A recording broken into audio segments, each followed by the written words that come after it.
नमस्कार and welcome to curiously education. दोस्तों, मैं हूं Prashant Mawani. I hope you are doing good. हमारे देश में अग्निपथ प्रोटेस्ट चल रहे हैं।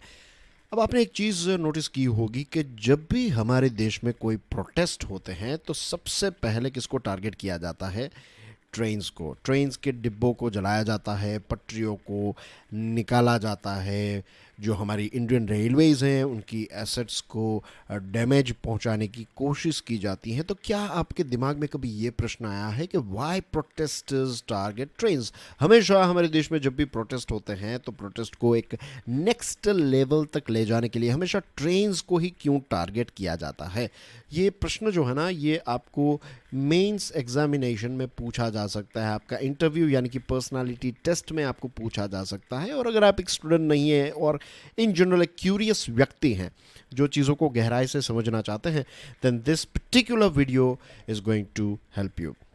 जैसे दोस्तों मैंने आपको बताया कि हमारे देश में प्रोटेस्ट चल रहे हैं अग्निपथ को लेकर। अब ये कोई फिल्म नहीं है, of course I am sure आपको पता होगा, एक स्कीम है। स्कीम की गहराई में अभी हम नहीं जा रहे हैं। Today we are going to talk about some other topic.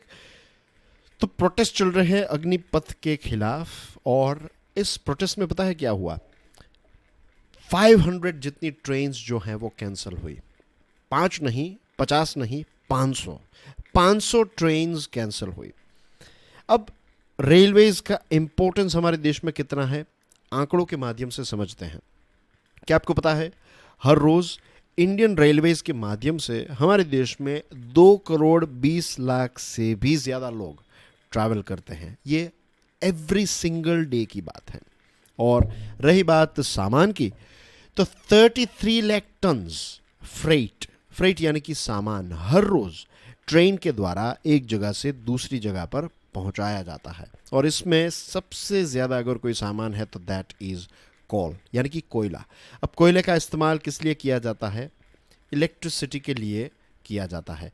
और इलेक्ट्रिसिटी हमारी ऑफिसेज, हमारे घर के लिए, हमारी हॉस्पिटल्स के लिए, हमारी फैक्ट्रीज के लिए, हमारे मोबाइल और गैजेट्स एक्सेट्रा को चार्ज करने के लिए, और हमारी कार्स को चलाने के लिए भी कोयला जो है plays a very important role. क्योंकि आज भी हमारे देश में मैक्सिमम इलेक्ट्रिसिटी जो है वो हम कोयले के माध्यम से जनरेट करते हैं। तो जब 2 करोड़ 20 लाख जितने लोग हर रोज ट्रेन के माध्यम से ट्रैवल करते हैं, और लेट्स से रफली स्पीकिंग वो किसी ना किसी व्यक्ति को मिलने वाले थे तो उनको टाइम पर नहीं मिल पाए, तो डायरेक्टली 2 करोड़ 20 लाख पीपल, और इनडायरेक्टली हम कह सकते हैं 5 करोड़ जितने, इनको सिर्फ मल्टीप्लाई बाय 2 कर रहा हूं। अगर फैमिली मेंबर्स को ऐड करें तो और ज़्यादा हो सकता है, लेकिन डायरेक्टली 2 करोड़ 20 लाख और इनडायरेक्टली 5 करोड़ लोग हर रोज़ प्रभावित होते हैं जब हमारे देश में ट्रेन्स कैंसिल होती हैं। रफली स्पीकिंग, राइट, इतने लोग ट्रैवल कर रहे हैं, सारी ट्रेन्स एक साथ कैंसिल नहीं हुई हैं, बट इसकी इम्पैक्ट डायरेक्टली इनडायरेक्टली बहुत सारे लोगों पर हमें देखने को मिलती है। और रही बात ये सामान की, तो अब देखिए कि करोड़ों लोगों को प्रभावित करने के साथ साथ ये इकोनॉमी के ऊपर भी एक बहुत ही नेगेटिव इम्पैक्ट डालता है। जब भी हमारी ट्रेन्स रुक जाती हैं या फिर हमारे प्रोटेस्ट के माध्यम से जब भी ट्रेन को ऐसे डिस्टर्ब किया जाता है, तब की मैं बात कर रहा हूँ। अब कुछ और आंकड़ों को देखें। फाइनेंशियल ईयर 2016 और फाइनेंशियल ईयर 2020 के बीच की बात है। इन 4 सालों में पैसेंजर सर्विस के नुकसान का आंकड़ा जो है ये 36,286 करोड़ रुपीस से बढ़कर 63,364 करोड़ रुपीस हो चुका है। और अब ऊपर से आप इसमें प्रोटेस्ट की वजह से डिस्ट्रप्शंस ऐड कर दीजिए तो रेलवेज का नुकसान जो है वो कितना ज़्यादा बढ़ जाएगा। और अब हम मेन प्रश्न पर आते हैं। अब हमें रेलवे के इंपॉर्टेंस के बारे में पता चल गया, इस आंकड़े के माध्यम से ये पता चल गया कि ऑलरेडी लॉसेस जो हैं वो बहुत ज़्यादा हैं, तो हमें लॉसेस को कम करने की कोशिश करनी चाहिए। प्रोटेस्ट के माध्यम से ये नुकसान जो पहुंचाया जा रहा है उससे हमारे देश को ही नुकसान हो रहा है। लेकिन अब प्रश्न ये उठता है कि ये सारे लोग जो हैं वो ऐसा क्यों करते हैं? तो रीज़न इज़ क्योंकि रेलवेज इतना इम्पोर्टेंट है, राइट। और अगर आप रेलवे सर्विसेज को डिसरप्ट करते हैं तो पूरे देश की नज़र जो है वो आप पर आ जाती है। तो बेसिकली प्रोटेस्टर्स जो हैं उनको स्पॉटलाइट मिल जाती है। तो that's the reason why they target trains. ये रीज़न तो हमें पता चल गया कि ट्रेन्स को क्यों टारगेट करते हैं, लेकिन इसको रोकने के लिए कुछ ना कुछ तो मैकेनिज्म होना चाहिए ना। इतनी इंपॉर्टेंट हमारी एसेट हैं, इतना बड़ा कनेक्शन है रेलवे का, पूरे देश में पटरियां हैं, तो इसको लेकर सरकार ने कुछ ना कुछ तो सोचा ही होगा। ऑफ कोर्स हमारे पास कुछ सिक्योरिटी को लेकर फोर्सेस भी हैं, लेकिन ये जो सेंसलेस डिस्ट्रक्शन है ना, ये तो रुकना ही चाहिए। रही बात हमारी सिक्योरिटी की, इंडियन रेलवेज़ की सिक्योरिटी की, तो इंडियन रेलवेज़ के पास हैं रेलवे प्रोटेक्शन फोर्स, जिनको हम आरपीएफ के नाम से जानते हैं। आरपीएफ जो है ना, ये इंडियन रेलवेज की अपनी खुद की फोर्स हैं, और सेंट्रल गवर्नमेंट की हैं इंडियन रेलवेज, और सेंट्रल गवर्नमेंट के लेजिस्लेशन ने ही इस आरपीएफ को क्रिएट किया है। इस आरपीएफ को अंडर एस्टिमेट मत कीजिएगा। रेलवे प्रोटेक्शन फोर्स के पास कितनी ताकत है पता है, कितने पावर्स हैं कि विदाउट मैजिस्ट्रेट्स ऑर्डर आपको अरेस्ट करने की ताकत है इस आरपीएफ के पास। अब प्रश्न ये उठता है कि इतनी स्ट्रॉन्ग फोर्स है, इतने एक्स्ट्रा ऑर्डिनरी पावर दिए गए हैं, तो इन लोगों की ऐसी हिम्मत क्यों होती है कि वो रेलवेज को नुकसान पहुंचाते हैं। The thing is dear friends, जैसे मैंने आपको बताया कि ये सेंट्रल गवर्नमेंट के द्वारा बनाई गई फोर्स हैं। इंडियन रेलवेज जो हैं ये भी सेंट्रल गवर्नमेंट की ही हैं, लेकिन ट्रेन क्या सेंट्रल गवर्नमेंट या फिर सेंट्रल के एरिया में चलती है? The answer is no, right. We have so many states, तो जो ट्रेन्स होती है ना, वो अलग अलग राज्यों में ट्रैवल करती हैं। अब सेंट्रल गवर्नमेंट की एक फोर्स है, it's like Indian police service, और हमारे लेट्स से गुजरात की पुलिस है, महाराष्ट्र की पुलिस है, तो वैसे ही ये जो हमने देखा रेलवे प्रोटेक्शन फोर्स है, वैसे ही जो लोकल लेवल पर हैं, स्टेट लेवल पर हैं, that is known as government railway police, इसको कहते हैं जीआरपी।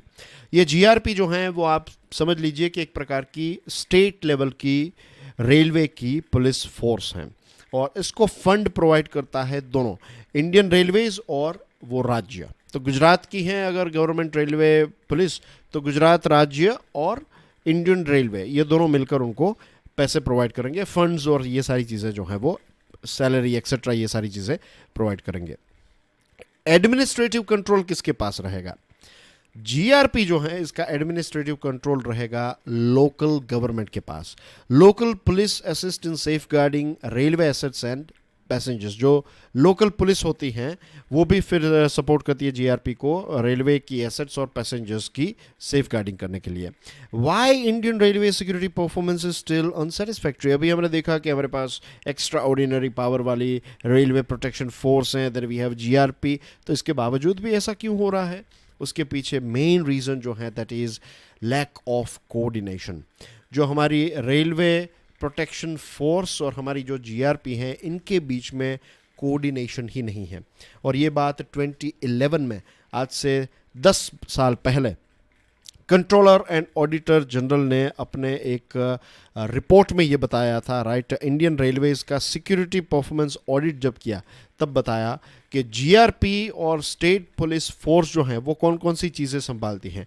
ये ट्रेन्स की सिक्योरिटी राज्य सरकारें संभालती हैं, ट्रैक्स की सिक्योरिटी राज्य सरकारें संभालती हैं, रेलवे की जो प्रीमाइसेस हैं ये भी जीआरपी और स्टेट पुलिस फोर्सेस के द्वारा कंट्रोल किया जाता है। रही बात आरपीएफ की, तो आरपीएफ जो है ना ये कुछ इंपॉर्टेंट प्रॉपर्टीज़ और कंसाइनमेंट्स, बस यही चीज़ों को संभालने का काम जो है वो आरपीएफ करती हैं। कैग ने अपने रिपोर्ट में ये भी कहा है कि हमें कुछ ऐसा मैकेनिज्म चाहिए, कुछ ऐसा स्ट्रक्चर चाहिए जिसके माध्यम से हम आरपीएफ और स्टेट पुलिस के बीच में एक यूनिफिकेशन क्रिएट कर सके या फिर एक ब्रिज क्रिएट कर सके। The performance of local policing is influenced by state governments political signalling. अगर लेट्स से एक राज्य में एक्स पार्टी की सरकार है और सेंटर में वाई पार्टी की सरकार है, और कोई प्रोटेस्टर्स जो हैं वो वाई पार्टी के खिलाफ कोई नारे लगा रहे हैं, तो यहाँ की एक्स सरकार के लिए अपॉर्चुनिटी होगी, तो वो इन प्रोटेस्टर्स को कहेंगे कि कोई बात नहीं, ठीक है, पुलिस को हम थोड़े टाइम के लिए हटा देंगे, आप रेलवे स्टेशन पर पहुंच जाइए, आपको जो एक स्पॉटलाइट चाहिए वो आपको मिल जाएगी, उसके बाद पुलिस को वहां पर भेजा जाएगा। क्योंकि इसमें अल्टीमेट नुकसान किसका हो रहा है? वाई पार्टी का जो सेंटर में है। तो ये एक छोटा सा एग्जाम्पल है कि लोकल पुलिसिंग जो है वो स्टेट के हाथों में है, तो कई बार पॉलिटिकल माइलेज के लिए इस प्रकार का एक सपोर्ट जो है, इनडायरेक्ट सपोर्ट दिया जाता है, और यही एक इनडायरेक्ट सपोर्ट की वजह से ये जो एजिटेटर्स हैं, जो वायलेंट एजिटेटर्स हैं, तो इनकी एक पुरानी आदत बन चुकी है कि जब भी उनको नेशनल लेवल पर एक स्पॉटलाइट चाहिए या फिर सभी का ध्यान जो है वो अपनी तरफ आकर्षित करना है, then they will go to railway stations. तो इसका एक सॉल्यूशन ये है कि हम आरपीएफ में कोई ऐसा पुलिस ऑफिसर अपॉइंट करें जो लोकल पुलिस और आरपीएफ के बीच में एक ब्रिज क्रिएट करे, ताकि ये जो वायलेंट प्रोटेस्टर्स हैं वो ट्रेन्स को सॉफ्ट टारगेट ना बनाएं, हमारे बहुत सारे करोड़ों लोग जो हैं उनके जीवन को प्रभावित ना करें, और जो इकोनॉमी है उसमें जो होने वाला नुकसान है उसको भी बचाने के लिए वी कैन क्रिएट और we can select one police officer. एक ऐसा स्ट्रक्चर, एक ऐसा कल्चर क्रिएट कर सकते हैं जिससे हम एक कोऑर्डिनेशन तैयार करें बिटवीन आरपीएफ एंड जीआरपी, ताकि ट्रेन्स को सॉफ्ट टारगेट ना बनाया जाए। तो dear friends, this is the core reason, ये एक कोर रीज़न है। इसके अलावा भी कुछ रीजंस हो सकते हैं, but this is the main core reason कि सिक्योरिटी होने के बावजूद भी ये सिक्योरिटी जो है वो कोई काम की नहीं रह जाती है when it comes to protecting trains. तो आई होप आज के इस वीडियो के माध्यम से, आज की इस डिस्कशन से आपको ये कोर रीज़न पता चला होगा। एंड आई एम श्योर अब आपको अगर इंटरव्यू में या फिर अगर मेंस एग्जामिनेशन में पूछा जाए कि बार बार ये जो रेलवेज है उस पर अटैक किया जाता है तो उसके पीछे रीज़न क्या है, तो you will have one of the strongest logical factual answer possible. That's everything from my side. Thank you very much for watching this video. Video pasand aaya ho to please share it with other people as well. I'll see you soon with some more interesting topics. Till then, enjoy your studies. God bless you all. Jai Hind.